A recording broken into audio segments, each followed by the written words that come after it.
All right, here is part two of the chapter on creditor-debtor relationships and bankruptcy, and this will be the bankruptcy part. But before I get into it, let me mention that there are a couple of really good, fun videos for this chapter. On the subject of liens, we have the Skeleton Man video, and on the subject of bankruptcy, we have the truck driver. Okay, so the bankruptcy code written by Congress of the United States has two goals. The first is to give the debtor a fresh start free from creditors' claims, and second is to ensure the equitable treatment of creditors when they compete for the debtor's assets. Because bankruptcy occurs when you have such debts that you cannot pay them off, and you then go into bankruptcy. Now, the main type of bankruptcy is Chapter 7 liquidation bankruptcy. That's Chapter 7 of the Bankruptcy Code. And what happens in a Chapter 7 bankruptcy is you go to an attorney and you say you want to declare bankruptcy. The attorney then files what's called a petition in bankruptcy. That's a document to get things started. It contains a list of your creditors. It contains a statement of your financial affairs, where you work, what your bills are. It has a list of all the property that you own. And after the petition in bankruptcy is filed, the bankruptcy court issues an order of relief. And that order is mailed to the creditors, and it basically says, don't bother this person anymore. They have declared bankruptcy. A great majority of bankruptcies are initiated by the debtor. However, there could be circumstances where the creditors of an individual will place them into bankruptcy. Now, just like if a person dies, they have an estate that a representative administers. In the same way, when you declare bankruptcy, you're saying that financially you are dead. At that point, the bankruptcy court, after the petition is filed, finds a trustee to administer your financial life because you are financially dead. That trustee is selected by the bankruptcy court, and it is paid.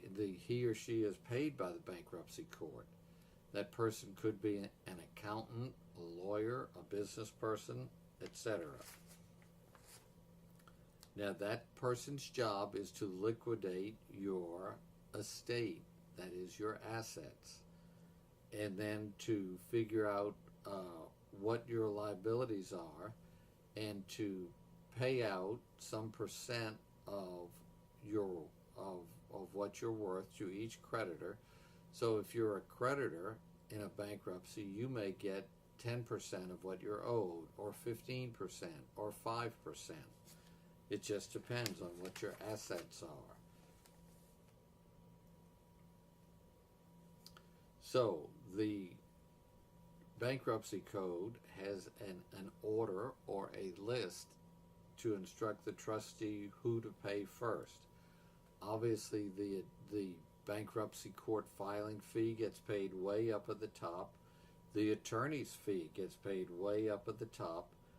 Unpaid wages to workers of a company that have earned their wages in the past 90 days, they get paid up at the top.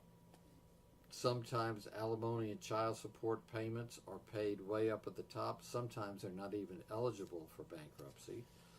And of course, there are certain things that are exempt from being discharged in bankruptcy.